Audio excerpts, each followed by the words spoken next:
Welcome, ladies and gentlemen, to episode 38, best sports show out, highly opinionated.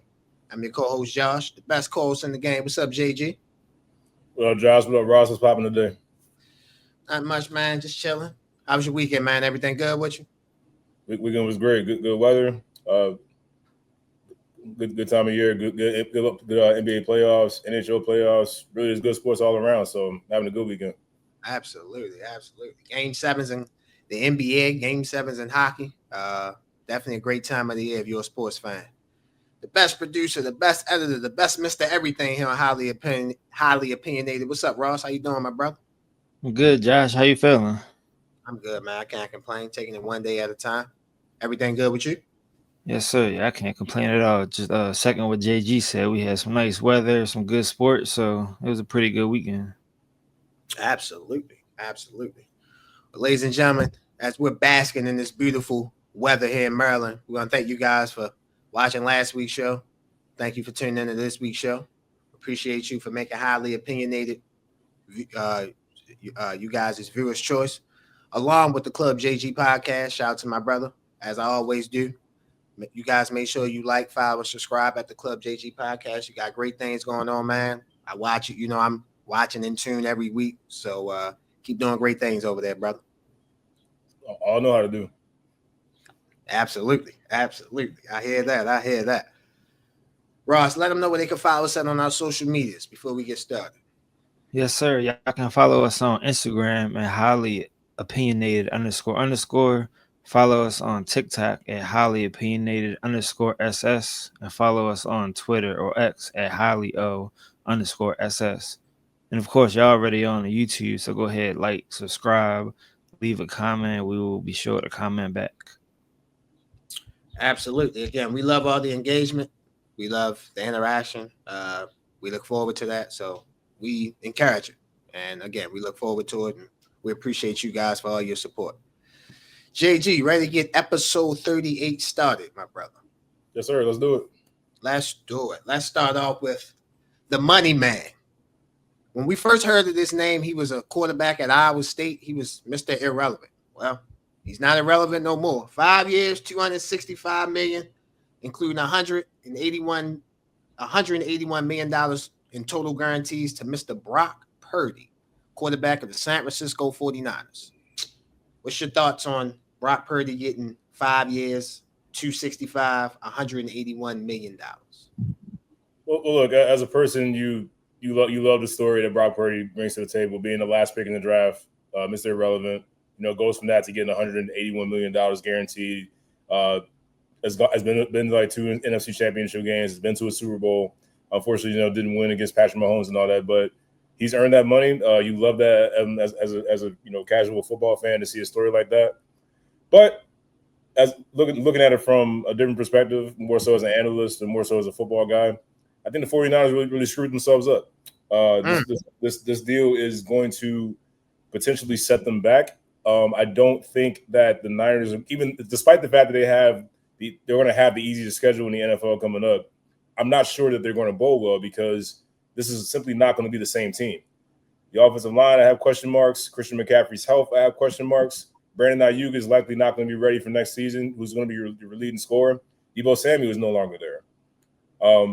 You're relying on Juwan Jennings and Ricky Pearsall. Nice receivers, nice pieces there, but is it really going to be enough to, get the Niners over the hump? Is Brock Purdy what I call a force multiplier? Absolutely not. He's not Josh Allen. He's not Lamar Jackson, Joe Burrow, Justin Herbert, fringe kind of force multiplier, but Brock Purdy, I don't put him in that category with those quarterbacks.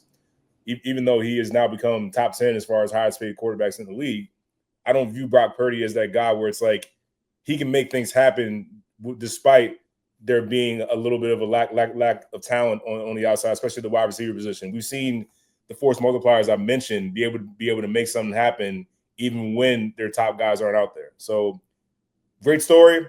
Brock Purdy is easy to cheer for. But if I'm looking at it from a different perspective than I am, I think the Niners screwed up. I think they're going to feel that in the coming years. And I'm just not sure that I would pay Brock Purdy this much money. I probably would franchise tag him like they did with Jimmy Garoppolo. So $53 million per year. You think that's a little high for a guy that's been to 2 NFC championship games and been to 1 Super Bowl? What did he look like when those guys weren't healthy? He looked like the rest of the teammates. They all struggled to me last year. I don't put everything on Brock Purdy last year with the 49ers. I think they collectively as a whole as a whole unit, as a whole team, I should say, struggled. So I know this sounds crazy. I actually agree with you, but I disagree with you, if that makes sense. Okay, so let me tell you the part I agree with you on about Brock Purdy. Brock Purdy makes $53 million. I don't know if Brock Purdy's better than Baker Mayfield. So I agree with you on that. Like, if you look at it like he's making 53, Baker Mayfield's making 30. Like, is the gap between them $22 million worth? No, I don't think that's the gap at all. So I agree with you on that. But the part that's like, I disagree with you on is that you said that the San Francisco 49ers set themselves back. I don't think they set themselves back. They did what any team in this position would do. You gave him market value. However, and Ross, you can drop this graphic up if you can. Brock Purdy is only 18.98% of the salary cap, which basically he's 19%. John, look at this right here. Look at these percentages of the quarterbacks. Joe Burrow was at 24.47. So let's just say 24.5. Dak Prescott, when he signed his deal, he's at 20, basically 23.5. Justin Herbert signed his deal, 23.35. Lamar Jackson, 23.13. Patrick Mahomes. Bro, you got to go all the way down to number 14 with under Josh Allen, where Brock Purdy is 18.98, which is 19% of the salary cap. Kirk Cousins is 14.6. Aaron Rodgers with the Jets in 2023, the year he tore his Achilles, he was basically 16.68% of the salary cap. Sam Darnold's 12%. You go down to 2015. Go down to number 20. Sam Darnold's 12% of the salary cap. I think Brock Purdy's better than Sam Darnold. So I think that the 49ers did what they should have done. They paid him. You know how this works. He was going to be like the next in command. But I don't think they threw away their opportunity to be incompetent. I don't think they threw away their opportunity because they signed Brock Purdy to that extension. I don't think he's worth the money, but I understand why they did it. And again, looking at that salary cap, 19% of the salary cap, that's not bad compared to those other guys on the list. And Ross, one more time, can you put that list up there so not only we can see it, but the fans can see it one more time? Okay, let's do it like this. He's not better than Joe Burrow. Is he better than Dak Prescott? I don't know. Is he better than Justin Herbert? Ability-wise, no. But like on the field-wise, Brock Purdy's had more success. He's not better than Lamar Jackson. He's not better than Patrick Mahomes. He's not better than Jalen Hurts. John, I got a question for you. Who's better right now, Brock Purdy or Kyler Murray? I still give it to Kyler Murray. I think he has more ability than Brock Purdy and still can do some things. I would agree with you on that. However, if I said let's just play devil's advocate. Let's say I told you Brock Purdy was better than Kyler Murray. You're not gonna call me crazy for that, would you? I wouldn't call you crazy, but I would disagree. So my point is that to me, it's some guys that's above him that you like. Well, damn, like okay, like he's not Lamar, he's not Joe, he's not Josh, he's not Patty, he's not them. We get that. Jalen Hurts, he's not them. But some of them other guys, like he might not be just as good, but his play on the field was like, okay, like they getting this money. Why shouldn't he get this money? That's my only point up with him. I hear you on that. I mean, Trevor Lawrence is getting paid what he's getting paid, and we've seen the lack of results there as well, the former number 1 overall pick. So I hear you on that. It's just that I look at Brock Purdy just from and I'm using the eye test here. Is I watch him and it's like the moment that those key guys sustain an injury, the way that the play seems to dissipate, that's where my hesitation is. Again, Brock Purdy, great story, deserves his money. He does deserve his money. Let me make sure that I'm not, crapping on him right now. He does deserve that money. He's played very well. He's been to the Super Bowl. He's been to a couple of NFC Championship games, and he's had to make some elite throws. But when I look at them, it's like what has he done that Jimmy Garoppolo hasn't done with that team? You know, like, and Jimmy Garoppolo, we saw what happened with him in the Niners. They basically didn't want to pay him, so they delayed it as long as they could before they finally let him go.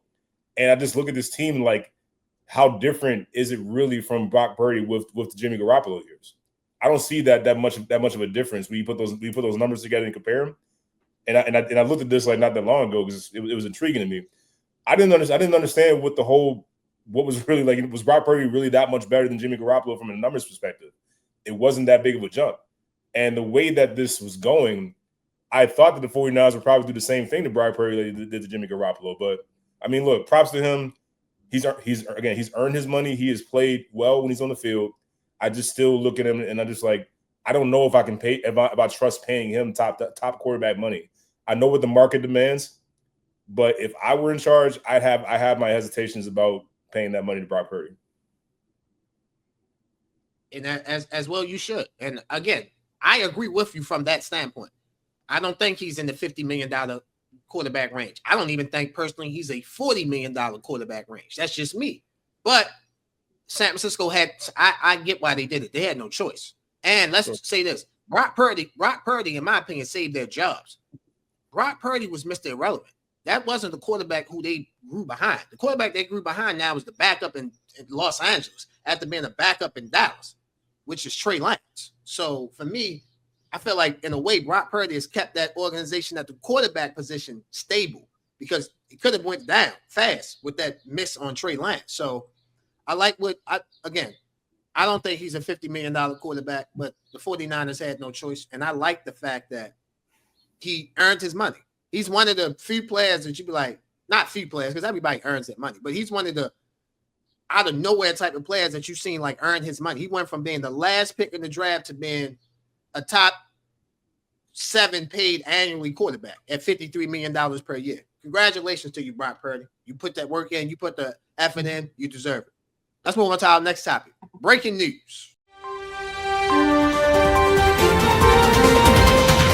Fred Warner has signed a 3-year deal, $63 million contract extension that includes $56 million guaranteed, which makes him the highest paid linebacker in the NFL. Thoughts on the Fred Warner contract? So the 49ers have paid their starting quarterback, Brock Purdy, and they paid their heart of their defense, Fred Warner. Highest paid linebacker in the NFL surprises me a little bit. I'm not going to lie. Fred Warner is a really good player, really good linebacker. He's a cornerstone piece, I think, for the Niners, especially on that defensive side of the ball. So again, I understand it. The market is what it is. You take care of the guys that help you win games, and Fred Warner is one of those guys. He can change the game on defense, a lot like Nick Bosa. I'm just a little surprised that we're talking highest paid linebacker in the NFL. That's all I'll say about that. Okay, but just who do you think should be the highest paid linebacker? Or not even that. Who do you think is a better linebacker than Fred Warner? I mean, can we call Micah Parsons like the best linebacker? Is he a linebacker or is he like a defensive end? I think the Cowboys kind of line him up everywhere. Can you call him like an edge rusher or inside linebacker? Like, what are we talking here? Like, there's different parts of it. Inside, middle linebacker. So I look at him like a pass rusher. For me, okay. I look at Micah Parsons. Not saying he's not a linebacker, but I look at him as like a pass rusher. As linebackers, I look at like somebody like a Bobby Wagner, Levante David, Roquan Smith, somebody like that. Like middle, like obviously you have a weak outside linebacker, you have a strong linebacker, you have a middle linebacker. I get that. But like Micah Parsons, TJ Watt, I consider them as pass rushers. Got it. Okay. They can play coverage, but they're to me mainly pass rushers. Got it. Okay, so we're speaking like that. Then I have no qualms with that. Then Fred Warner is like top tier. So as far as linebackers are concerned, I thought that we would include the likes of T.J. Watt or Micah Parsons since they're technically linebackers, even though they rush the pass a little bit more. But like I said, Fred Warner is a cornerstone piece for this 49ers team. He really holds his defense together. The guy deserves his money. I was a little surprised, this highest paid linebacker. But if we're talking about it like that, then I have no problems with that. Yeah, I agree with you. I think he's the best. Well, I think he's the best middle linebacker in the game. So for his position, I think he's the best linebacker. I'm glad he got his money. He's the heart and soul of the San Francisco 49ers defense. They lost Drake Greenlaw. They lost Hufanga. They lost Tre'Davious Ward. So they need him to be that heart and soul of the heart and soul and the presence of that defense. playing a lot of younger guys, so they'll look to him for veteran leadership. And obviously, he still can play. It's not like he's just out there saying, "Hey, do this and do that." He can't play. He still can play. And again, according to you and I, he's still, if not, well, I think he's the best middle linebacker. I'm sure you do too. So we still have him as a top 2, top 3 linebacker at his position in the NFL. So congratulations to Fred Warner, well deserved. And I like. We'll get to this when we get to our next NFL topic, but. I like with the 49ers. If the 49ers can get the youth right, they have a chance to not surprise people, because I don't think people looking at them as like, people looked at last year as an aberration. I think they had a bad year. They had injuries. They had things not go their way. I think they have a chance this year to rebuild with the schedule that they have, with the draft that they had, and to go along with the good grace that they have. Remember, the last couple seasons, they always went into the season having to pay somebody. Trent Williams, Deebo Samuel, Christian McCaffrey, if I'm not mistaken. So, like, they always had to go into the season paying someone. They don't have to worry about this season. Good vibes around the building.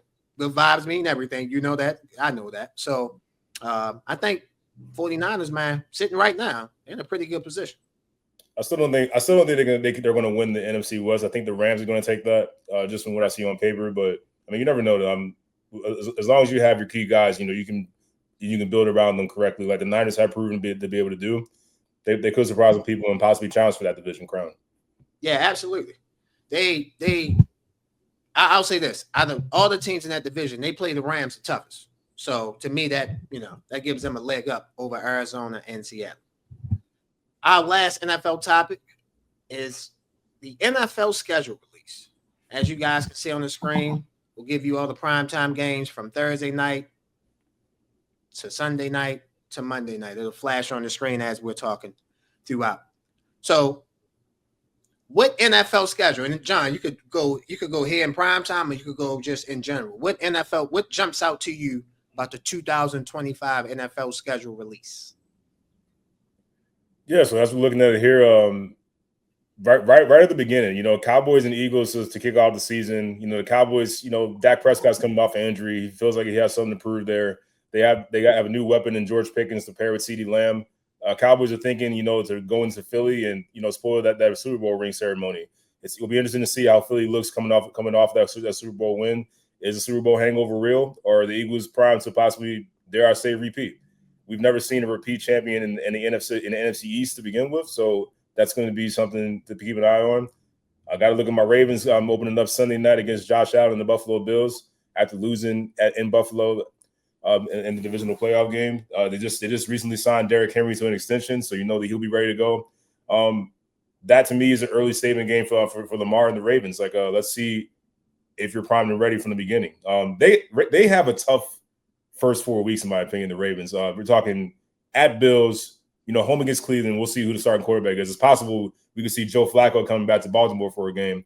I'm sure that'd be something the Ravens fans would like to see. Ravens fans of old.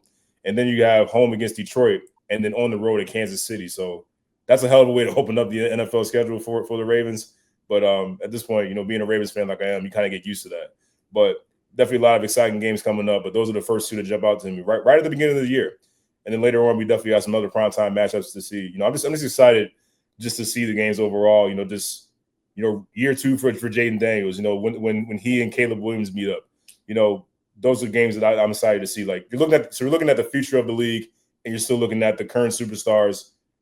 What are the Pittsburgh Steelers going to do?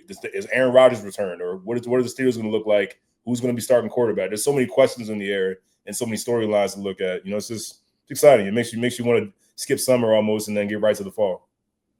Yeah, I agree with you on that. Definitely, when you see these games come out, the networks, the time, this game could be flexed from here to there. What teams you think gonna be good? What teams you think gonna be bad? It's definitely fun and exciting. You're like, okay, like this could be this. This team is going to be better than what they should be, or vice versa. Ross, if you can put those primetime games up again. So I'll try to hit one on each network that I'm looking at. So for NFL, so this is Amazon Prime schedule. The game that I'm looking forward to is I'm looking for that Week 4 game, Seattle at Arizona. I think the win of that game, Seattle has a new quarterback in Sam Darnold. Arizona has made some changes. I think Arizona could definitely surprise some people this year. They've improved that defensive line. They improved that defense. So I definitely think That's a game I'm looking forward to early in the season. Sunday night, I am actually going to go week 2. I do have one scheduling gripe with the NFL. Falcons at Vikings. I get why that's a Sunday night game. You got 2 quarterbacks that have been drafted in the same draft class. Michael Penix Jr. at J.J. McCarthy. J.J. McCarthy, that'll be his first home game. He plays a Monday night game in week 1 the week before. So, okay, fine. It's just the one thing about the schedule that baffles me. I can't believe the Falcons got 5. I think the Falcons got 5 or 6 standalone games. That's shocking to me. Now, if the Falcons win the NFC South, okay, fine, they deserve that. But I don't think the Falcons are good enough to be standalone 6 times. Like, that's kind of crazy. That's just my opinion. So, but hey, still, the battle of the 2 rookie quarterbacks, Michael Penix Jr. and J.J. McCarthy, and the Monday night schedule, we put that up. So, it's actually funny because I'm looking at the double headers.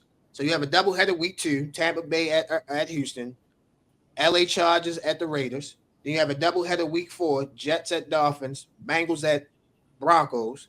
Then you have a doubleheader week 6, Bills and Falcons, Bears and Commanders. Doubleheader week 7, Buccaneers and Lions, Texans and Seattle. The game I'm looking forward to, you mentioned it, Monday night it was a Sunday afternoon game on CBS this past season. It'll be a Monday night game. Chicago at Washington. I'm looking forward to that game. Like you said, the 2 faces of the league. Jaden Daniels felt like he should have been a number 1 pick. Caleb Williams was a number 1 pick. Jaden Daniels had a better rookie year than Caleb Williams. Let's see if Caleb Williams can get his get back. See if he can get his get back in year 2 against Jaden Daniels. So just those games on those 3 networks that I'm looking forward to. The team whose schedule that I envy, like if I'm just looking at all the schedules, who I'm envious is the most, is the San Francisco 49ers. I think they have a chance. I know you say you don't think they're going to win the NFC West, but let me just go off this schedule. Week 1 at Seattle. Week 2 at New Orleans. Week 3, home against Arizona. Week 4, home against Jacksonville. Week 5 at the Rams. Week 6 at Tampa. Week 7 at home against the Falcons. Week 8 at the Texans. Week 9 at the Giants. Week 10, home against the Rams. Week 11 at Arizona. Week 12, home against the Panthers. Week 13 at Cleveland. Week 14, bye week. Perfect bye week. Late at the season, give you a chance to rejuvenate your bones, rejuvenate your body, get yourself right. Week 15, home against the Titans. Week 16, at the Colts. Week 17, home against the Bears. Week 18, home against Seattle. Just reading that schedule, like San Francisco can win 10, 11 games and find themselves in the playoffs. They might not win their division, as you said, but they damn sure can find themselves in the playoffs. So that San Francisco 49ers schedule, man, that is very, very nice if you're a San Francisco 49ers fan. I'm telling you. I definitely agree with you. They got a real nice luck of the draw there. Another note that I saw was the Buffalo Bills are favored in all 17 of their games. I don't know if you know their schedule easy. Their schedule easy too. Yeah, they're literally favored in all 17 games. I don't think I've ever seen that, with one team. And their hardest 3 games, they play Baltimore at home, Cincinnati at home, and then they play Cincinnati at home, and then they play Kansas City at home. Yeah, so I'll give you another team too, and they had a coaching change. If you look at the Patriots schedule, man, the Patriots can win 10, 11 games. I think the Patriots can sneak into the playoffs. Actually, like when I was looking at the roster, the work that they've done on the defense, getting another weapon for Drake May. We'll see what Stephon Diggs looks like coming off the injury, obviously, but you fortify that run game by getting Trevion Henderson out of Ohio State.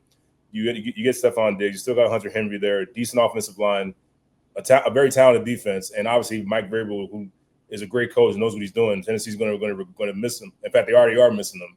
They're probably wishing that he was still there. But I think you pair all that with what they believe Drake May is going to be, and I think he can be. That would not shock me if the Patriots find themselves in the running for probably that last playoff spot in the wild card. So I mean, again, their schedule is they have a easy.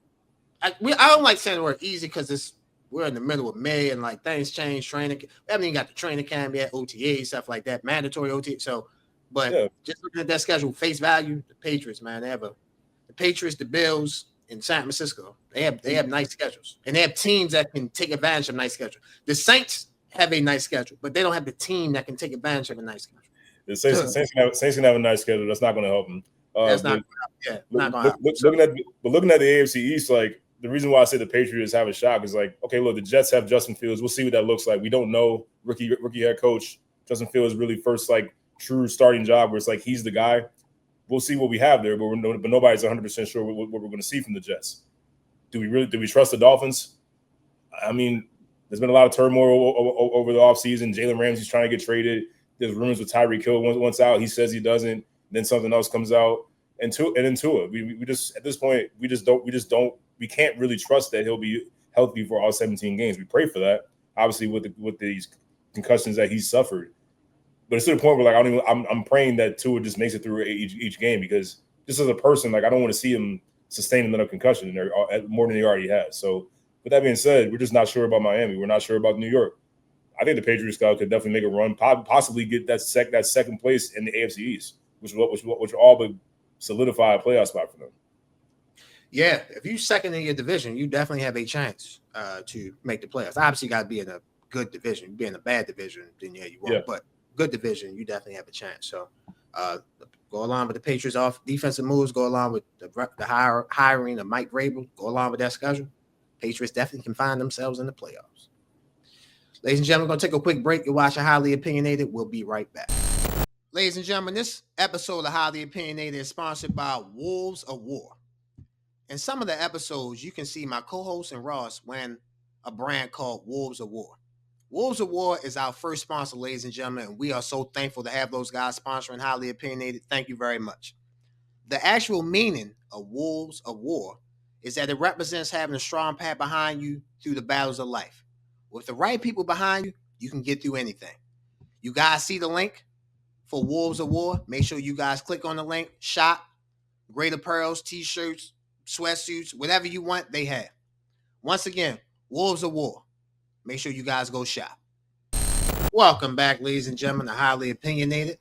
It's that time, JG, the best segment in sports.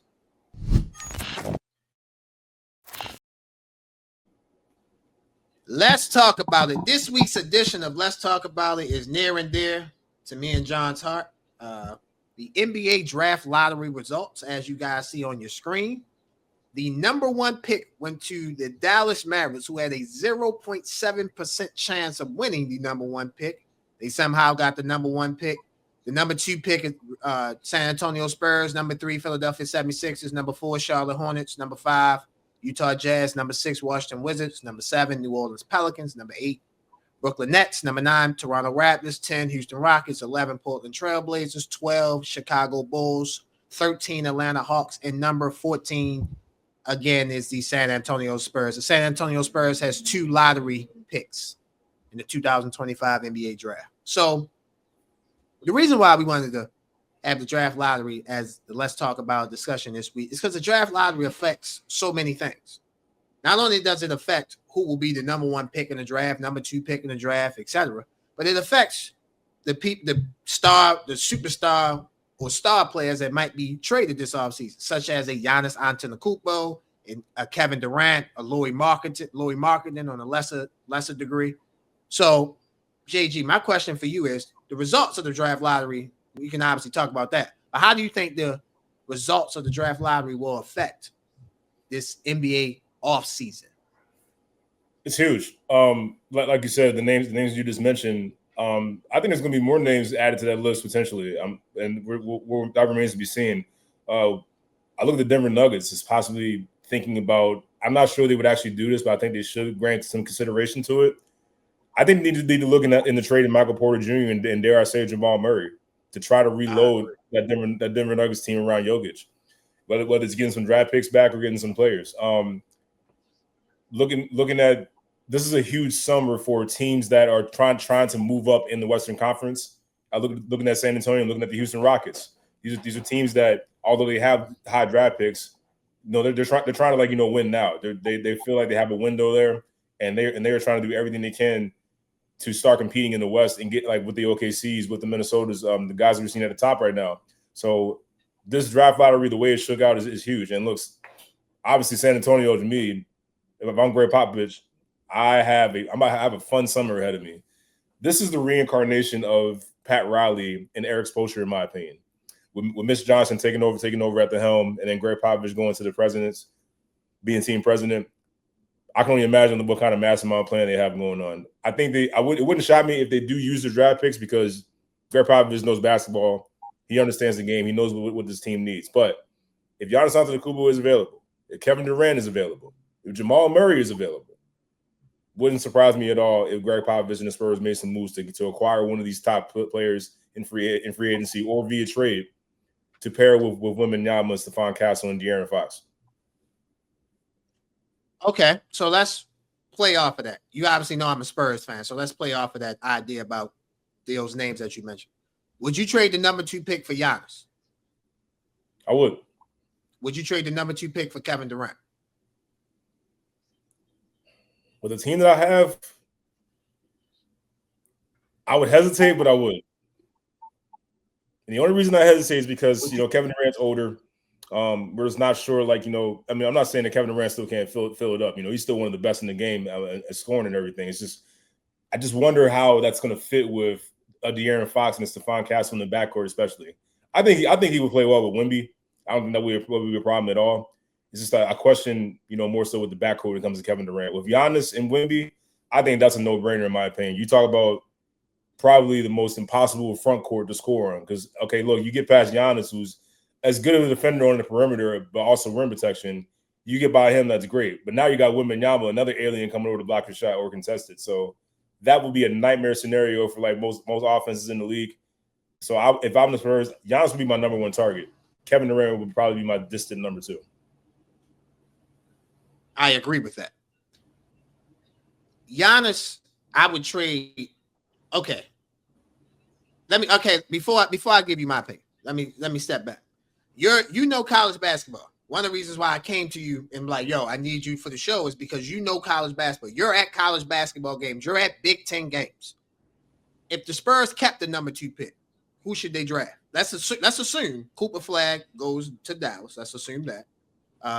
Let me just say this. I was so hurt last week watching that because the Spurs were so close to get it. I was so hurt over that. You really almost literally taught that into existence. I didn't think it was even possible that the Spurs would even get close to the number 1 pick. They landed in number 2 and almost got Cooper Flag. Like you said, it would have happened. David Robinson, Tim Duncan all over again. You spoke into existence almost. So I'm watching the draft lottery live. So when they say the Spurs have entered the top floor, bro, I'm about to jump through the roof. I'm like, okay, cool. So then they came back and they gave the number 4 team, and then they said Philadelphia was number 3. So in that, you only got like 30 seconds to decompress about what you just heard. I'm like, bro, if the Spurs get the number 1 pick, I'm flying out the roof. I don't care what happened, I'm gone. And they said with the number 2 pick, the San Antonio, with the number 2 pick in 2025, and I saw the cut. I'm like, oh my! I was so hurt. But beggars can't be choosers. For the Spurs to end up with the number 2 pick is still great, and that's why I'm about to ask you. So again, you're my you know basketball. You're the basketball expert on this show. Who should the Spurs draft at number 2? Dylan Harper or Ace Bailey? Ace Bailey, easily. Small forward, super athletic. Has a ton of ability that he can really fill out that 3 position and really I think flourish. I mean, he's got to work on his shot a little bit more. Got to be a little more consistent from downtown, but he's an elite slasher, really good defender, and the super athletic. He's a high flyer. So I think the Spurs, you don't lose if you draft Ace Bailey instead of trading it. So that wouldn't be a bad pick at all. If I'm the Spurs, I'm going with that. If I can't get Giannis or if I'm not trading for Giannis. Gotcha. Okay. By the way, you're the second person who has said to me that Ace Bailey should be the number 2 pick over Dylan Harper. And the reason why is because the Spurs already have guards. They have the current rookie of the year in Stephon Castle, and then they traded for De'Aaron Fox. So you're the second person who told me about the pick should be Ace Bailey. For me, okay, let's start with the trading for Giannis. Let's talk about the trade people that you talked about. I'm not trading the number 2 pick for. There's only one person I'm trading the number 2 pick for, and that's Giannis Antetokounmpo. Because he's worth the number 2 pick. Now, Giannis, I don't know if the Spurs trade for Giannis, that makes them a championship contender because I have to see what they give up. Like, if they could find a way to keep Fox and Castle, and obviously keep Wemby, well then yeah, I think they're a championship contender. But I don't know if Milwaukee wants Calvin Johnson, Devin Vassell, Harrison Barnes, the Hawks unprotected pick next year, or pick swap with the Hawks and the Celtics unprotected pick in 2029, 2030. I don't know if they want that. You get what I'm saying? So it all depends about what Milwaukee wants on the back end. Kevin Durant. I wouldn't trade the number 2 pick for him. However, if the Spurs draft number 2, then I would trade the 14th pick for him, which is that pick at the end of the lottery. So in that type of deal, I would do a Harrison Barnes, a Calvin Johnson, the number 14 pick, maybe another pick down the line for Kevin Durant. I like that deal because that you don't have to give up as much to get Kevin Durant as you would for Giannis Antetokounmpo. Now, Jamal Murray. Nobody wants to say this about Nikola Jokic. Maybe it's because he's a foreign player. Maybe I don't know what it is. Nikola Jokic has never played with the consistent help that he's needed to be successful. That year they won the championship. Jamal Murray is a good player. He's a star. He's not a superstar. I don't even think this is a debate. Y'all caught me with Anthony Edwards. Okay, I was wrong with that. Jamal Murray is not no damn superstar. Do you agree with that, sir? I do. Okay, so he's a star. He's between a very good player and a star player, and that's fine. Nikola Jokic has never played with a superstar type level player. He's never done that. So I agree with you that Denver should be looking into trying to find a way to get Nikola Jokic more help. But for me, for the Spurs' sake, only number 2, I'm trading the number 2 pick for Giannis. I'm trading the number 14 pick for Kevin Durant. The Spurs shouldn't trade the number 14 pick for Lauri Markkanen. They shouldn't trade the number 14 pick for Jamal Murray. They should, at that point, if they're going to, the Spurs should either trade for Giannis or KD. If not, keep the picks. That's my opinion. Now, if you can put that lottery back up, the draft order from 1 to 14 up again, the team that I like the Spurs, and we've talked enough about them. It's 2 teams that I'm looking at in this draft order. We know Dallas is going to take Cooper Flag. We know the Spurs are either going to keep that pick or trade that pick. The Philadelphia 76ers, they can get good value for that pick because for the number 3 pick, because either Dylan Harper will be available or Ace Bailey will be available. And then I'm looking at number 10 with the Houston Rockets. Philadelphia at 3, Houston at 10. They can make trades that can improve their roster right now. Houston took Golden State to a 7th game in the Western Conference Finals. So it's not like that. It's not like Houston is far off. They need to add a couple more things and they'll be right where they need to be. And Philadelphia, I know we're tired of the process. I know we're tired of this and tired of that. That team still does have Joel Embiid, Tyrese Maxey, and Paul George. So if you had the number 3 pick, maybe you could use that number 3 pick. You might have to trade Paul George, but maybe you can upgrade Paul George. I saw it somewhere earlier today that the Philadelphia 76ers are interested in trading the number 3 pick along with Paul George and would be interested in Kevin Durant. That's an upgrade. Now, does that take them from not making the playoffs to making the playoffs? I don't know. I mean, Kevin Durant was on the Suns. They were scheduled to make the playoffs. They didn't. So it's obviously about chemistry, injury, coaching, stuff like that. But I think Philadelphia and I think Houston, they're in a prime position at number 3 and number 10, respectively, in that draft order to improve their rosters too, especially Houston. Houston is another team that has the assets that could trade for Giannis Antetokounmpo. Yeah, I agree. I'm looking more at Houston really having a chance to improve and where they took off. I think we talked about this a little bit before, but recently I saw some reports that Şengün could be on the table if we're talking about getting Giannis Antetokounmpo for Houston. I was kind of up in the air about it because I do like Şengün. I just don't know if it will work with Giannis based on how their games are. But looking at Jalen Green possibly being a trade partner, you keep Amin Thompson at all costs. I'm not trading Amin Thompson. Let's make that very clear. We want to keep that. But Philly, when it comes to Philly, it's just it just looks bad. Like it looks tough. Like Joel Embiid, I love Joel Embiid. I'm actually a big fan of his. I don't think he should play basketball anymore. If I'm being totally honest, I'm saying it here right now. It's like the need. You don't think Joel Embiid should play basketball anymore? So you saying he should retire? Bro, there's rumblings that there's people within the organization that want Embiid to medically retire. That's how bad it's gotten in Philly. That's how bad it's gotten with Embiid. It's just he's always on the sideline. It is the same issues with those knees. If it's not the knees, it's the back.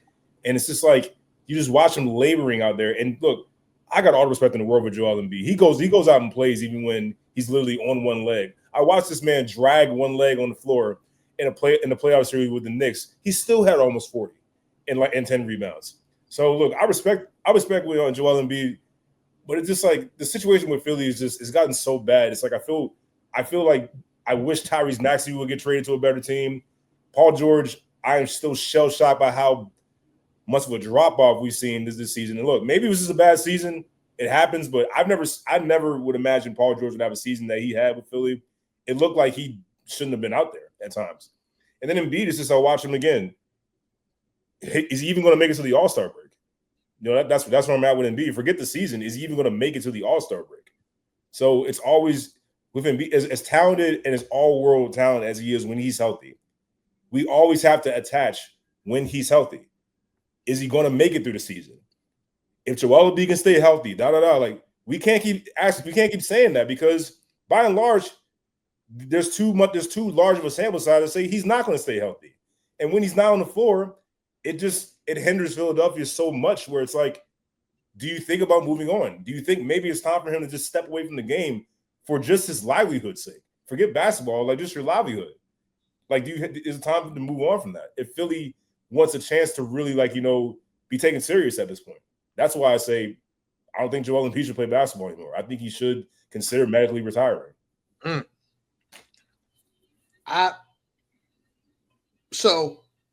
Man, bro, you are good because we will definitely engage in this topic and let's talk about it. If not next week, definitely the week after, because this will be a great topic to have.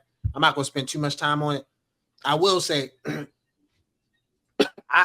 kind of hard for me to. It's like the Kawhi Leonard thing, and everybody know I'm a Kawhi Leonard fan. You watched last week's show. I disown the Clippers, but I love Kawhi Leonard. But it's kind of that thing. It's hard for me to tell somebody they should retire when they trying to do everything they can to be right and play basketball and do what they can do. But you are right.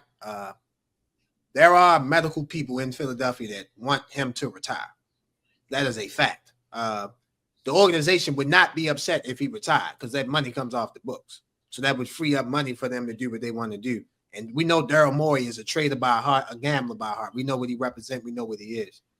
That's tough for Joel. That's definitely tough. But yeah, he is always. Like I said, I'm a fan of Joel Embiid, man. I'm not like implying that he sucks, he should retire, and like that. I'm just saying, just from a human perspective, it gets hard to watch. It's just the guy's so talented. He seems like a great dude. Just everyone in Philly loves him just for the person that he is. And so for me, it's hard to sometimes it's just hard to watch it. And it's just how much longer is Philly going to put up with this?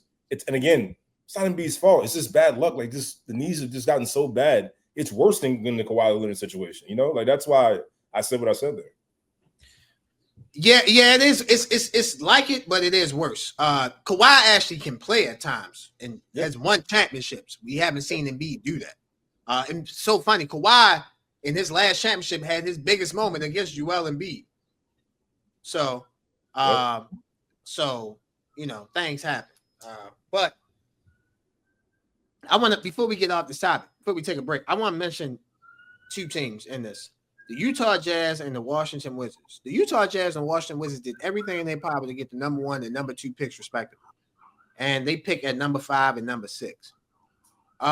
Most people think that the NBA draft lottery works because it's a luck of the draw. It's basically, again, luck of the draw. Things have to go your way. And some people think that the NBA draft lottery is fixed. It's not. It's not. Ladies and gentlemen, it's not fixed. It's not fixed at all. Sure. There's no way you trying to tell me that the NBA wanted Cooper Flagg in Dallas. They would have wanted him in LA. They want him in New York. They want him in a bigger market than that. So come on now, let's stop with that. But I will say, in recent years, the NBA draft lottery has went against the teams that had the worst record. And I think that does hurt the second market type, like Utah. Who's gonna sign in Utah, John? Nobody. You're not gonna sign. Bro, trust me. Every time you've been to Utah, you flew over. You never stayed in Utah. You flew over Utah. You feel me? So, Washington.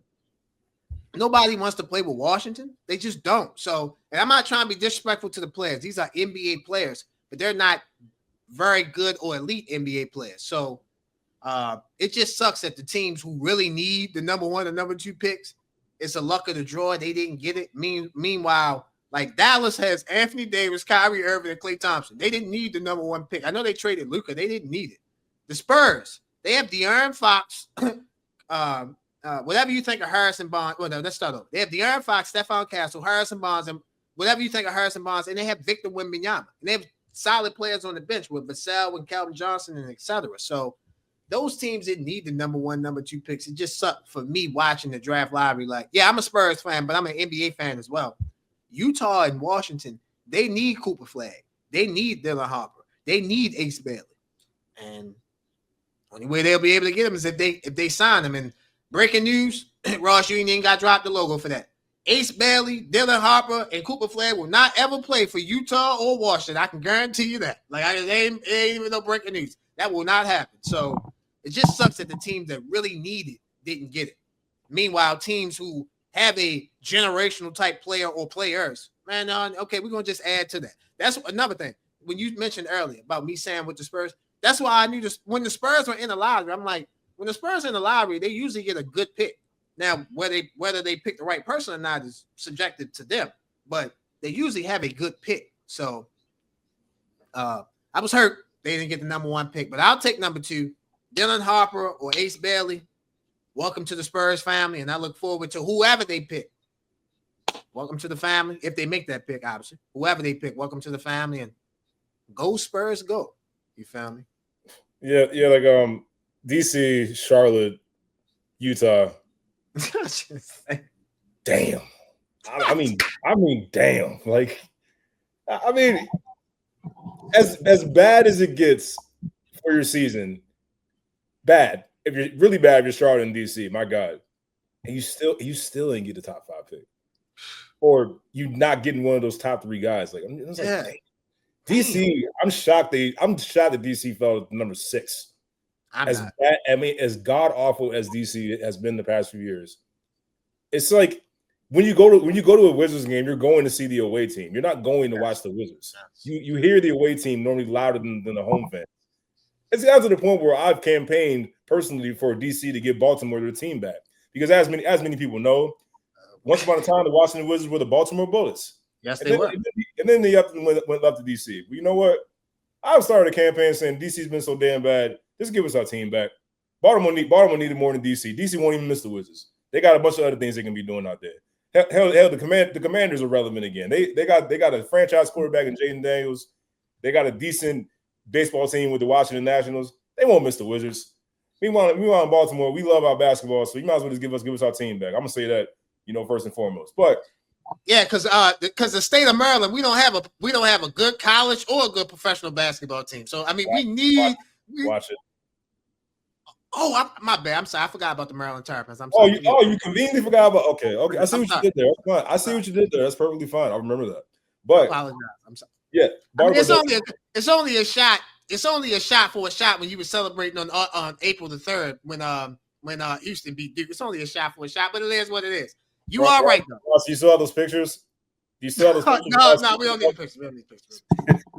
We good. He might take one of those people. I'll put my face on there because I sent him my face when Duke lost. And it was coming down. It was coming down. Ross, you saw those pictures. Put them up anytime. But anyway, back to the lottery. Yeah, I'm shocked with these teams, but you know what? Nico Harrison, congratulations, man. Like I am actually happy for you because you have taken all types of hell since that Luka Doncic trade. A lot of people, including myself, didn't exactly understand it, but as I looked at the roster, I thought the Mavericks would be in better position to win immediately versus the Lakers. But the season went the way it did. But now you've gone from that to possibly having a chance to redeem yourself and get those people off your back by drafting Cooper Flag and pairing him with Anthony Davis and Kyrie Irving. Cooper Flag has the ability to help Anthony Davis stabilize his team with Klay Thompson until Kyrie Irving gets back off of injury. So you have somehow landed from the depths of hell up to, the good graces of the people of Dallas again. So congratulations, Nico Harrison, I'm sorry. And for the Wizards, I'll pray for you, just like I'll pray for Charlotte. I don't think it's going to get any better. LaMelo Ball should want out of Charlotte. In fact, his older brother, Lonzo Ball, predicted that LaMelo would get traded this season. And I think he should be traded. I mean, LaMelo Ball is a really good player. He can be box office at times. I'm not ready to call him a superstar yet, but he has a lot of ability, and I think he really could serve a winning team. That is a playoff team trying to get a piece here and there. I think LaMelo Ball could really service that versus what I think he is wasting his prime in Charlotte, because they're not going anywhere fast. He need to stop playing in them damn Pumas too. The Pumas are not basketball shoes. Get some different brands. LaMelo Ball, I think he's a star. Would you agree with that? Not a superstar. Yeah, I agree with okay. that. And again, going back to your Wizards point about praying for him, all joking aside, obviously Maryland has the Maryland Terrapins. I made a joke about basketball. They're a good team. Obviously, shout out to Buzz Williams doing a great job recruiting at the University of Maryland already. I'm sure you are well equipped and well up to date on what he's trying to do. So shout out to him. But obviously, we just have college basketball here in Maryland. The Baltimore Bullets would be welcome back, and I agree with you on that, because Washington, they're really stuck in the middle of nowhere. When they had John Wall and they had Bradley Beal, they really weren't contenders. You can make a case John Wall and Bradley Beal were two of the best players they've ever had in their franchise history. Not the best players they've had in their franchise history, but if you give top 10 Washington Bullets, Baltimore Bullets, and Washington Wizards, John Wall and Bradley Beal might both be in the top 10. If not both, definitely one would be in the top 10 for sure. So pray for the Washington Wizards. But the Utah Jazz, again, and being in the middle of nowhere, like they really went all out to get Cooper Flag. Cooper Flag would be perfect in Utah. Ladies and gentlemen, if you think I'm playing, just Google Utah's population. You'll see what I'm talking about. But anyway, I digress. Cooper Flag would be perfect. He would have been perfect in Utah. You feel me? And they couldn't get him. So why is that, John? Why is that, John? Why you perfect in Utah, man? Tell us why. I mean, well, hey, man. Hey, only thing black in Utah is the night. That's the only thing black in Utah. You feel me? So Cooper Flag would have been perfect he would have been perfect in Utah. Hey, listen. Let's just say this. They love Malone. They love Stockton too. So I'm just saying now. They love Karl Malone. But when you hear Utah fans, Salt Lake City, Utah Jazz fans talk about basketball, well, who was giving Karl Malone the ball? So I'm just saying. So they love Malone, but they love Stockton too. And again, other than Karl Malone during his run, obviously they had black players, ladies and gentlemen. Now don't try to cut text under this. They had Byron Russell. They had Antoine Carr, Big Dog Antoine. I get that. Only thing black in Utah is the night. And y'all know that. So Cooper Flag would have been perfect in Utah, and they couldn't get them. So I just feel bad for those teams that really, truly needed them. Meanwhile, again, the Spurs, Dallas, Houston, Philadelphia. Philadelphia did not need the third pick in the draft, JG. You know that. They didn't. They found a way to get it. So, ladies and gentlemen, we're going to take a quick break. You're watching Highly Opinionated. We'll be right back. Ladies and gentlemen, this episode of Highly Opinionated is brought to you by Edibly Airy. Enjoy the heightened experience of THC edibles in a whole new way. At Edibly Airy, our freeze-dry edibles available in 100 milligram, 200 milligram, 300 milligram, 400 milligram will give you the buzz you crave with a flavor you won't forget. Available in 3 different flavors: watermelon sunset, tropical fruit, and very berry. To place orders, please visit the website at ediblyairy.com. While you're there at ediblyairy.com, use a promotion code. You guys see the promotion code on the screen. $ Highly Airy, $. Again, $ Highly Airy, $ for 20% off your first purchase. Follow us on IG at Edibly Airy for new product releases and monthly hookups. Must be 21 and over to purchase. Edibly Airy, the best freeze-dry edibles out. Go shop. Welcome back, ladies and gentlemen, to Highly Opinionated. As you can see, we have a special guest right here. The man, the myth, the legend, Mr. Jonathan. Welcome to Highly Opinionated, sir. Welcome to the show, bro. How you doing, Thank you. Thank you for having me first off, and I'm doing very well, doing very good. Highly in favor. I hear that, man. That's a great way to be. Highly and favored, man. That is a great way to be. We want to thank you for coming on to the show. Thank you so much for having me. Obviously, I know what you got going on, but this is the time where I let the guests come on, let the world know what they got going on. So let the world know what you got going on, bro. Okay, cool. All right. So my name is Jonathan, like my man said, Josh. And what I'm doing right now is building my cannabis business up from the ground up. If you would say we're getting it straight out the mud, where we growing our seeds out, we have pretty much got our first good harvest with our own plant, our own strain called Sunset. It's a beautiful plant. We're working on that, and we still building as we start. I only been a year into the growing, but I've been in the cannabis industry for at least like 5 to 6 years now, and working into the extraction lab and all that stuff. I want to use my talents to move forward with my own business. I want to be a black-owned company, but I also want to give back to the community. So, yeah. Like that's all I can tell you. Like Root to Bloom is going to be something big, and you wait and see. I'm telling you. The name of your business, as you just said, Root to Bloom. Tell people where you got the concept from. Tell people why did you name it that. Just as much about Root to Bloom as we can get from. So Root to Bloom was my second name. I had a first name, and me and my partner at the time, before TJ, like me and TJ got really into it. We and him we had a falling out, and it was a good name, but I will not share that. I don't want to give no light to it. But I'll say Root to Bloom came from me was straight from the root into the beautiful flower that you smoke. This is more than this is more than just getting high. This is a medicine. People use it for all types of things from depression, to anxiety, PTSD, and even pain. And that's what I want to get. I want just not just be with cannabis, but just that's our main focus for right now. I want to be more involved in the community and give a chance to give other people to grow. That's the whole point of Root to Bloom. We're growing in the process, just to be like a beautiful flower at the end of it. Go ahead, JG.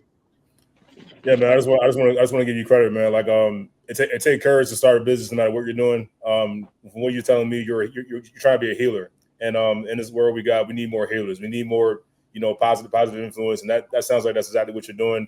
So I salute you, brother. I'm definitely like rooting for you as well, and I'm hoping that Root to Bloom, continues to take off and becomes exactly everything you plan it to be.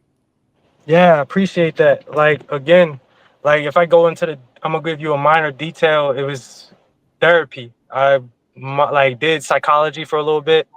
Okay. So I want to focus on the therapeutic side of it. Got a theme for it. I want to smoke with people and just, when people talk while they smoke. So we in a session, you might be really feeling some type of way, and it's just me and you, and just want to lay down some like words and just get it out your system. It doesn't mean that you have to find a reason for it. It's just find a reason to like get over the trauma. It's just something that you can get out. We can talk about it, and then when we get back to it when we're sober, when you come from a mind with notes, I can give you something to like look back on and be like, yo, let's push forward. Like, and that's how we got to do as a people too. So what do you what would you say is your vision for Root to Bloom? Like, say like the next 5-10 years. What's your vision there? Next to 5-10 years, I really want us to be on the verge of already having our Calta license, where we can have a manufacturing Calta building, and then working on our manufacturing building where we can get to the extracts and all that stuff. And then when that happens throughout the 5 years, we're going to work on getting our dispos together. And then once we get our dispos, then we can put our little partner up with psychologists and get them involved and get therapists involved, so we can really get home to help out not just people but our military vets, to get them the therapy they need, and also people that just get educated on this stuff. This is not just getting high. This is just medicine that people really need to know. These terpenes does things. These cannabinoids really work together with each other. So we working on CB1s and CB2 receptors in our bodies, and we're just smoking and not knowing that stuff is healing us at the same time. They're not going to go all deep in it, but just say that, yo, just take the time to read up on the literature of cannabis. You'll know everything that you need to know. It's just like, again, Dr. Sebi. If you know about him, you know that he was all herbalist. So you work on that. And I'm not just saying focus mainly on cannabis, but focus on cannabis, fruits, eat healthy while doing the process. So, Josh? Got you. How does, like, if I wanted to purchase something from Root to Bloom, how does that work? Like, where do you go at to purchase? How does that work? So Root to Bloom is still like working as you see in our social media, it's not as up to date as it could be, but we got our logo and everything. But we will pretty much DMs or even working on a website right now that is not up yet. That's going to give us the option to give customers like yourself be able the option to buy stuff and also get like little trinkets or anything with it, like a trading card, something that is like descriptive of the bud to make sure that you know like this is what you're gonna feel, this is the effects, and what time to take it or whatever like that. So just in a work in progress. The second year, this is my second year really working with like myself in this company, trying to build this company up. Well, let me say So this, man. Go ahead. I'm sorry, I'm gonna cut you off. Go ahead. no, go ahead. So let me say this. Obviously, you're here on Highly Opinionated. My brother JG, he has his own podcast called the Club JG Podcast. Where I'm gonna say this anyway, both of us, anyway, either one of us or both of us at the same time can help Root the Bloom, bro. We would love to, man. Even if it's giving you a platform to speak about the product, sponsoring the show, et cetera, et cetera. Like, I love the vision that you have because most people look at cannabis as like a negative, like, oh, I'm just getting high and it's just this and it's just that. And nah, cannabis can actually help. It actually helps people with joints. Actually helps people with pain. It actually helps people with low self-esteem, low self-esteem, depression, etc. So for Yeah. me, I've smoked cannabis. I've smoked weed in my life. So I've learned, for me, anybody that knows me and knows my vision for this show, I don't judge anybody. For example, I don't judge white people, black people, Democrats, Republicans, independents, gay people, straight people, bisexual, asexual, whatever. Like, if you have good conversation, that's what I'm interested in.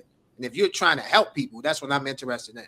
And listening to your vision and listening to what you want to do, that's really what you want to do. You want to help people. You want people to get better, get over their fears, get over their depression. So I'm proud of you, Jonathan. You got a great thing going on, and any way I can help, and any way we can help, and try to take root the bloom from 1 to 2. I'm willing to help, bro, as much as I can, and as much as we can. So we just wanted to give you your flowers for that, bro, because it's not easy. Like John said, it's not easy starting up a business, and you got a stigma already in your business, and people ain't even hear the business plan. They just look at it like, oh, he's selling weed. Oh man, okay, here go another one. You feel me? Instead of like understanding, like, nah, it's a why, what's his purpose? I always say this. It doesn't matter what you do, what is your purpose of doing it? Yes. If you don't have a purpose, then it doesn't matter what you do. If you're jumping off the building just to see how high you can jump, that's stupid. That's a dumbass purpose. You have to have a real purpose for success. You do. So just wanted to give you your flowers, bro, and give you appreciation for that. Yo, Josh and JG, I really appreciate y'all giving me the opportunity. For real. Like this is really like something big.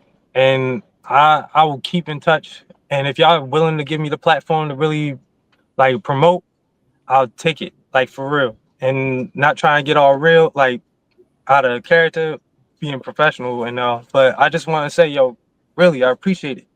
Like Absolutely. this is something I've been dreaming about. It's only been 1 year in. I did like 52 plants in the space I have in my basement with TJ. And like that's my childhood friend. So I appreciate y'all giving us the opportunity for real. Just people from Baltimore City and just trying to make it. And Absolutely. everybody been there. So I just again appreciate it, and I'll always take the advantage of just being able to promote more on y'all platform because y'all will be the first, and y'all will always somewhere I will always want to come back to and be like, yo, y'all was the first and always will be my first to get me out here to celebrate, and we're gonna do it big together. This is a community. I want to make a Black Wall Street. If y'all down with that, I'm gonna rock with y'all. I hear that. Again, man, ladies and gentlemen, Root the Bloom. You see the Instagram on the screen. You make sure you go follow. You make sure you go subscribe. You make sure you like. You make sure you purchase from Root the Bloom. TJ and Jonathan, they doing great things over there, man. So we salute you for that. Before we get you up out of here, obviously this is a sports show, so we do have to ask you some sports related questions. The NBA Final Four set. You have the Indiana Pacers versus the New York Knicks in the East. You have the Minnesota Timberwolves versus the Oklahoma City Thunder in the Western Conference. Who do you think Jonathan will be? Who do you think will meet in the NBA Finals?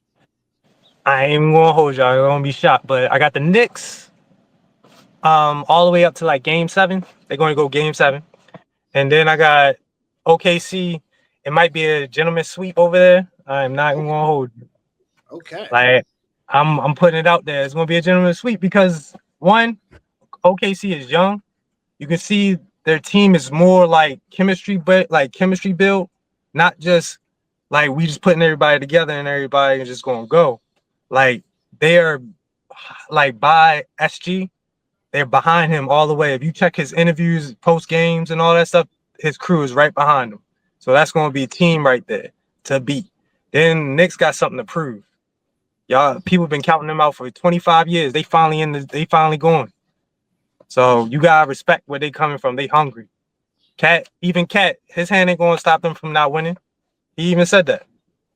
So you gotta put it down on him. So Go ahead, JG. I gotta say I agree with you. I think the Knicks are going to the finals. yeah, I think it's going to be 2 7-game series on both sides. I'll start with the Knicks and Pacers. Pacers have an amazing team. They got a bunch of guys that can score the ball. They're not centered around. They don't really have a superstar caliber player. You know, Tyrese Halliburton has been really good this playoffs. You know, after the asinine comments made from like other NBA players saying he was the most overrated player in the NBA. I'm still not over that.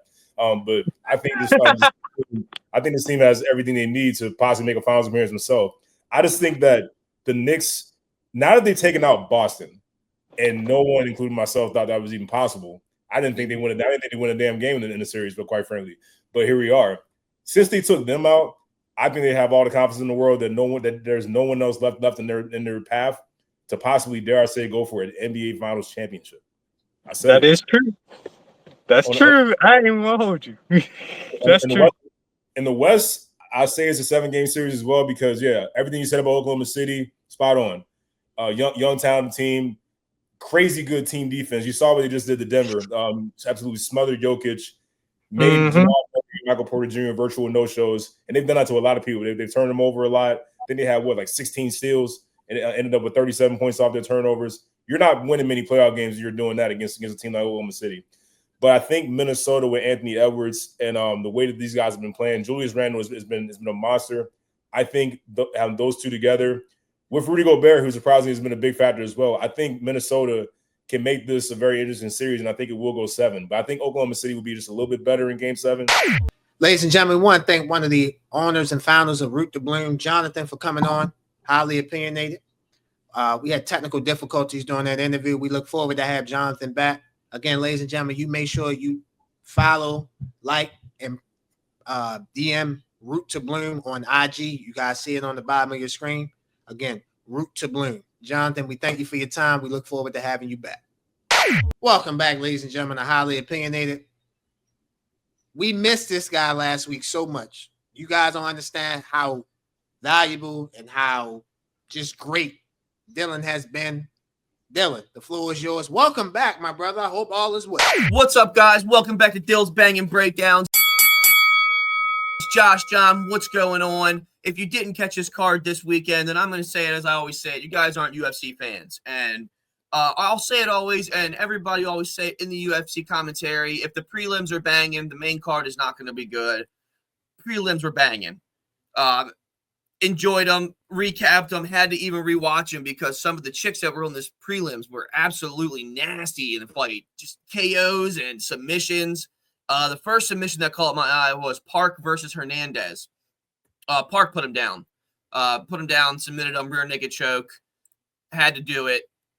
They were scrapping the whole time, but I knew we was going to have him in the grappling game not too long after that. Once you can take so many shots, you're immediately going to go to the ground. So he knew it. He controlled it. Put him down. That was nasty. Next fight, Elise Reed versus Denise Gomes. Denise Gomes put a beating on Reed. She was bloody. Denise tried to go down for a takedown, potentially it looked like, and Gomes read it and gave her an uppercut. And that uppercut, Reed couldn't even get up. And it was a nasty finish. Ground and pound, put it down on her. Gomes, great fight. Women's strawweight, always stacked, though. So going to be a little hard to rank up in that unless she keeps fighting. But that was nasty. She's going to definitely get another fight after that soon because she didn't take no damage, and she beat Reed up. Another women's fight, Santos versus Lisbow. I thought she was going to break her arms. Santos was putting a beating on Lisbow, and she was mounted her. Santos mounted her, and she had her arm, and she was twisting it so far back. I thought it was going to break. It was disgusting. As soon as she got off from on top of her after she tapped out, first immediately she went to her elbow holding it to see if it was popped out of socket or something, but couldn't have watched it any longer if she didn't tap because she was going to break that. That was a crazy fight. Santos, good for her. Next fight on that prelims submission was a good submission. It was very heavy on one-sided on wrestling. Yadir Del Valle put a whooping on Matthews. He submitted him round one, flattened him out, rear naked choke. Done from there. Two more fights on the prelims were great too. This KO by Jared Gordon on Thiago was nasty. We've always knew Jared Gordon's a heavy hitter. Big fan of him. He was coming off a win also against Madsen. That was a good fight too, their pre-fight. He beat him up too. Jared Gordon's always been a heavy hitter. I'd always keep an eye out for him. Big fan of him in the game. He's not too old. Keep an eye on him. Always said that. Sick fight. Last fight on the prelims, we had Gabe Green versus Matias Camilo.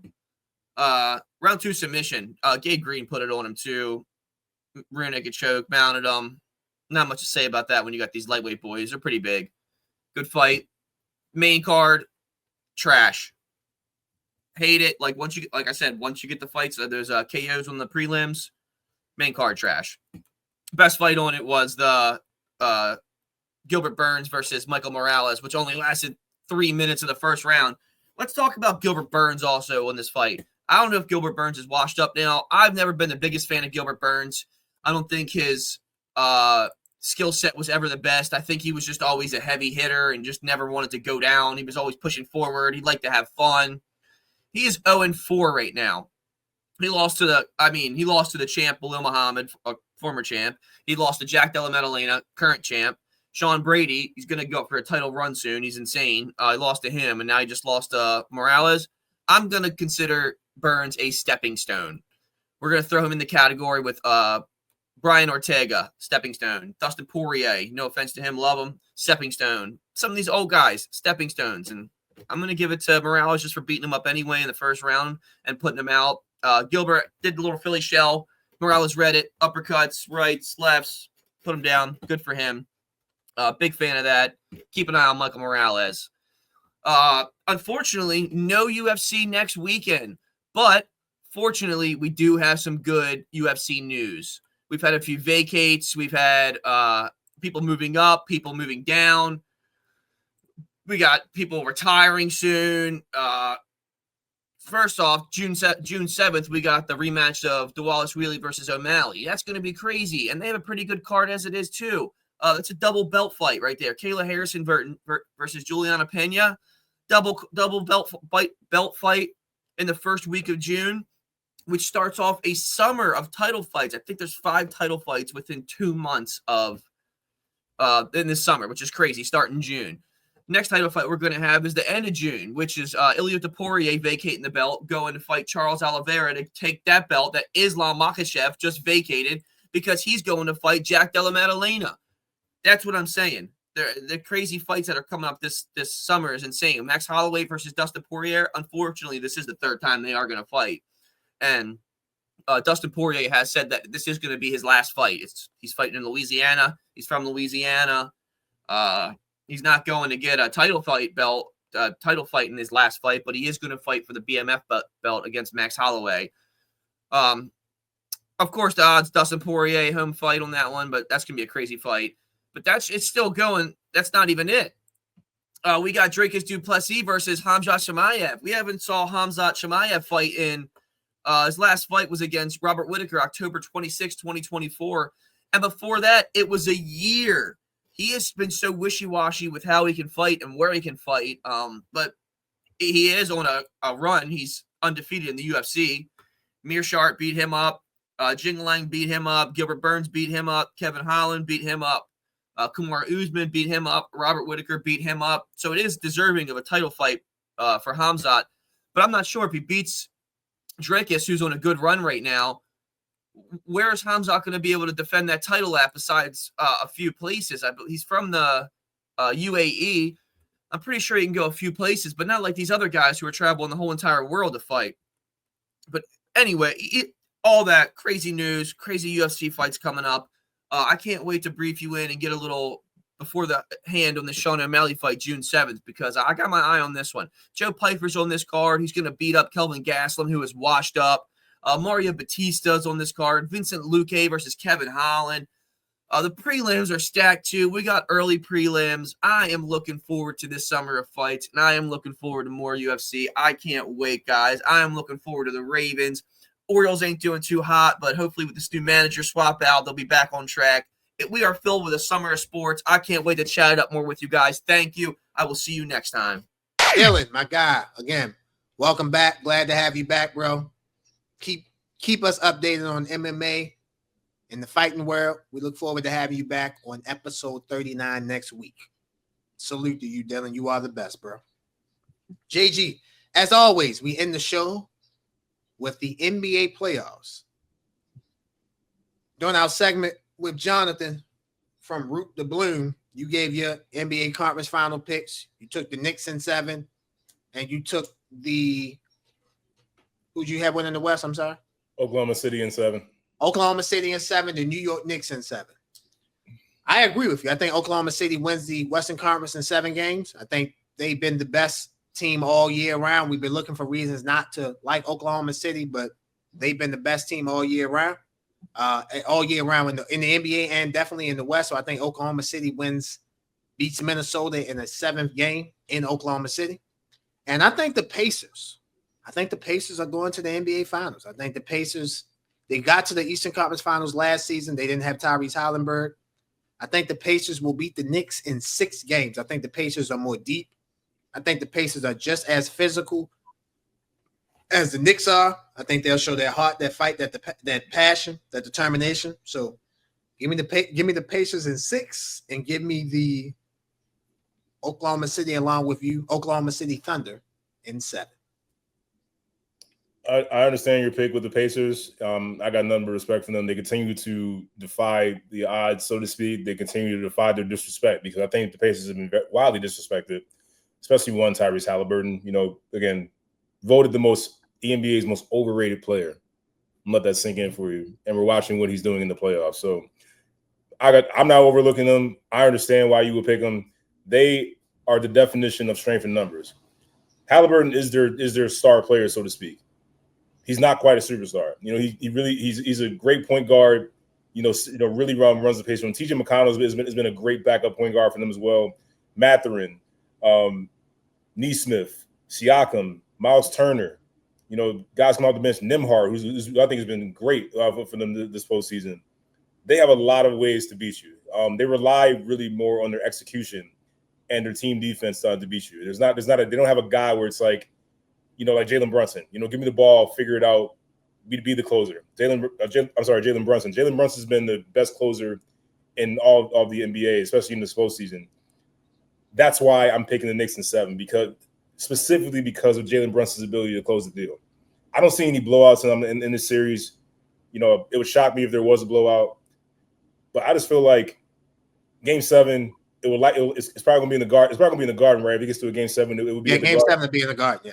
Yeah, I think literally because of that, and the way that Karl Anthony Towns has been playing, along with Brunson's ability to close. Now, I'm looking at Mikal Bridges and OG Anunoby. What kind of consistency am I going to get from them on the offensive side of the ball? We know what they can give me. What they can give you defensively.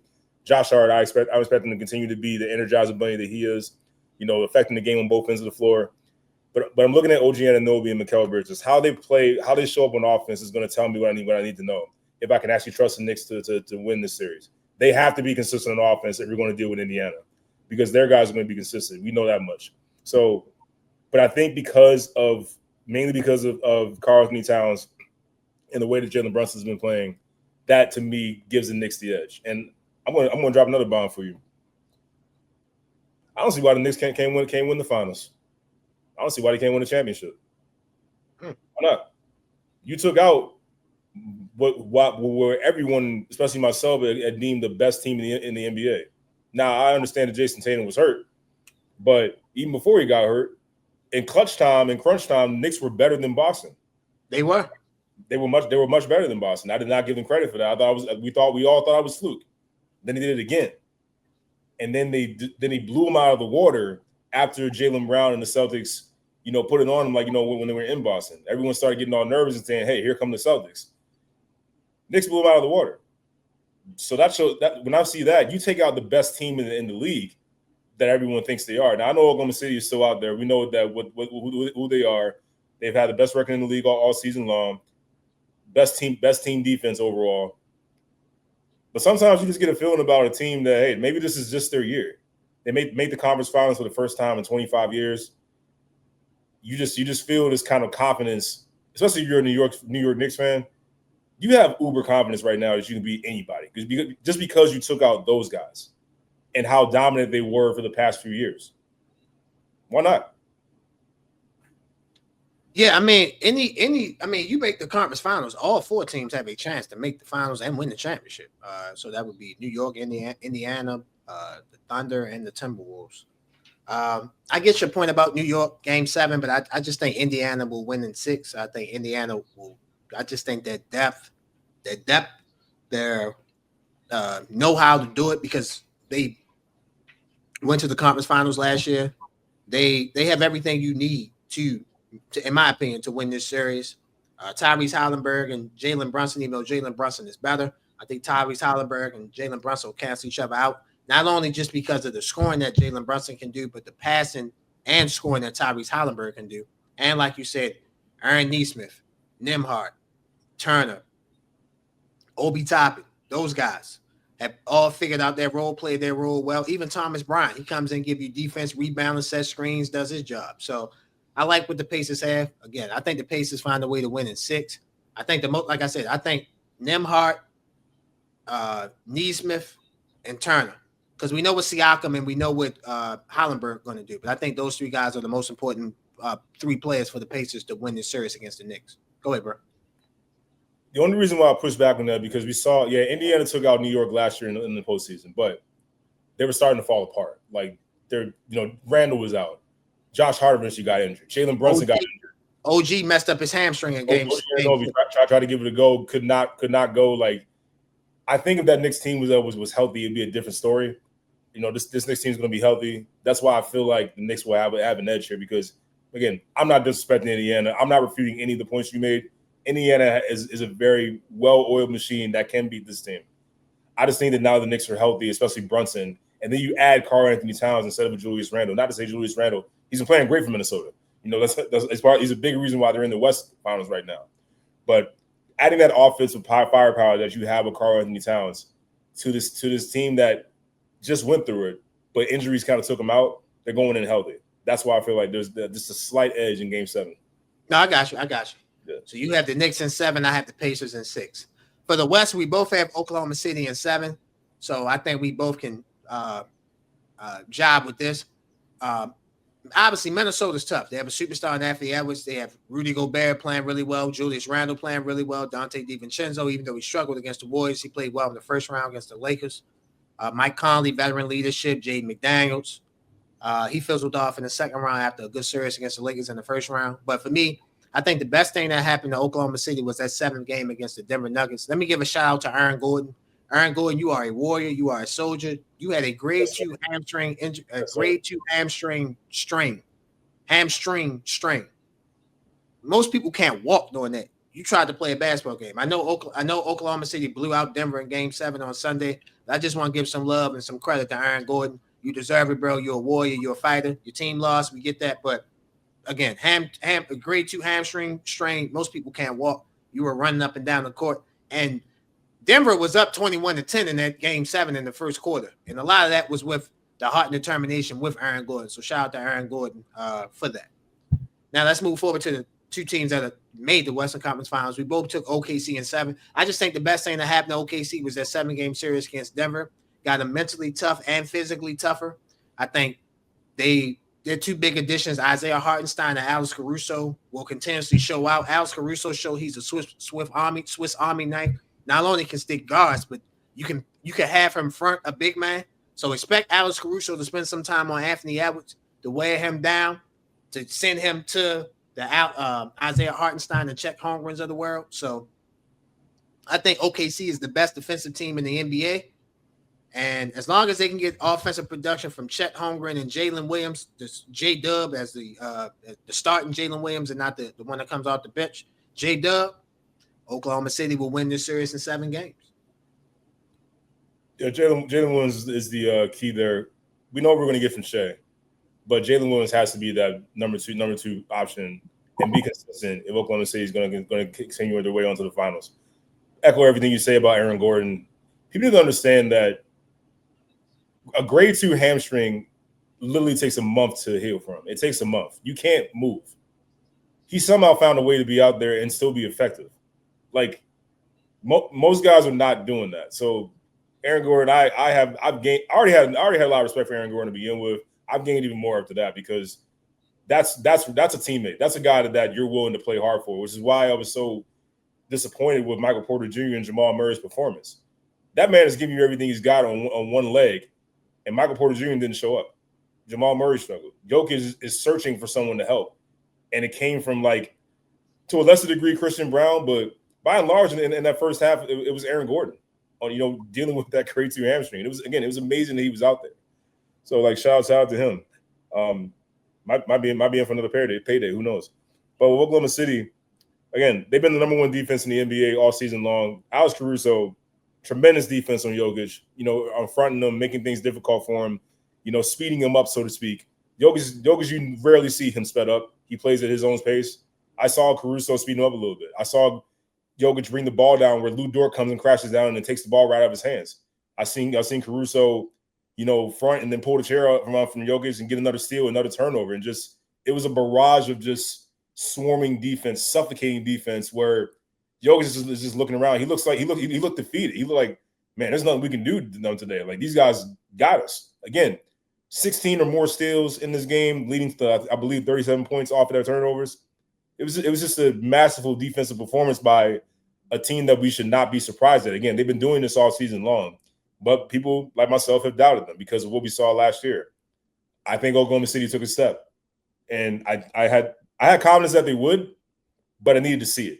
In a game 7 like that of that magnitude, you can see that they've grown and they've taken that step. It was a little rocky to begin with, but you saw that this team is kind of like need to get their foot in. Alex Caruso really calmed them down. A little, veteran presence. A guy that's been through it, a guy that's won a championship. Those are the kind of guys that you lean on when you're a young team trying to take that next step. And Oklahoma City's definitely done that, and I think it will continue. Again, I think this will be a 7-game series because I believe in Anthony Edwards. I think he has, again, leveled up his game. He along with the athleticism and his ability to get to the basket, he's shooting the 3 a whole lot better now. So you add that to the repertoire that he has already. He's becoming a better playmaker. He's finding guys like DiVincenzo, Jaden McDaniels, Julius Randle, making them better, which is what you say a superstar should be doing. He's been doing that. So I believe that he will make this as tough as it can be. But I think Oklahoma City will be just, again, like the Knicks, just a little bit better at home in a game 7 setting. As you said, Oklahoma City has been disrespected. You can make a case all 4 of these teams have been disrespected. At certain points in times, I didn't think all 4 of these teams would not be here. Let's start with the playoffs. I picked the Clippers to win the West. So in order for me to pick the Clippers to win the West, they would have had to beat Denver and Oklahoma City. Okay. So I was wrong on that. Oklahoma City deserved respect and should have got the respect from me. The New York Knicks, they were struggling in the first round against the Pistons. They could have lost that series. I didn't think they would beat Boston. Yes, Jason Tatum got hurt, but the Knicks showed in clutch time and clutch moments they were the better team. So salute to them. I was wrong on that. The Pacers, I thought Cleveland would beat them in the second round. I thought it would be Cleveland and Boston in the Eastern Conference Finals. They found a way to beat the Cavaliers. Beat them in 5. They beat them in 5 games. So they beat them in 5. Was that 5 or 6? Wasn't that 5? It was 5. They beat them in 5 games, yeah. And then Oklahoma again, Minnesota. I thought Minnesota was going to lose to the Lakers. And I thought they'd beat Golden State, but I thought they'd lose to the Lakers. So they beat the Lakers in the first round. So all 4 of these teams have been disrespected at certain moments throughout the regular season and throughout the playoffs. So congratulations on Indiana and New York making the Eastern Conference Finals, and the Oklahoma City Thunder and the Minnesota Timberwolves making the Western Conference Finals. We both have the Thunder winning in 7 games at home. You have the Knicks in 7. I have the Pacers in 6. The NBA Conference Finals start Tuesday night, 8:30 on ESPN. That will be game 1 of the Minnesota at Oklahoma series. The Western Conference Finals series is all on ESPN and ABC. And the Eastern Conference Finals, sadly, this will be the last playoff series you guys see on TNT for the immediate future. So the Eastern Conference Finals with Indiana and New York being called by Kevin Harlan, Stan Van Gundy, and Reggie Miller. That should be very, very interesting on TNT. Shout out to those guys as they conclude their last playoff series on TNT. Ladies and gentlemen, we want to thank you guys for watching episode 38, the best sports show out, Highly Opinionated. Make sure you guys like, follow, and subscribe. My brother, the Club JG podcast. He got great things going on, like I mentioned earlier. So you guys like, follow, and subscribe, and comment on that. For the best producer in the game, the best editor in the game, the best Mr. Everything in the game, Highly Opinionated, Ross. Again, the best co-host in the game, JG. I am merely Josh. You guys enjoy the NBA Conference Finals this week. We will see you guys next week. We out.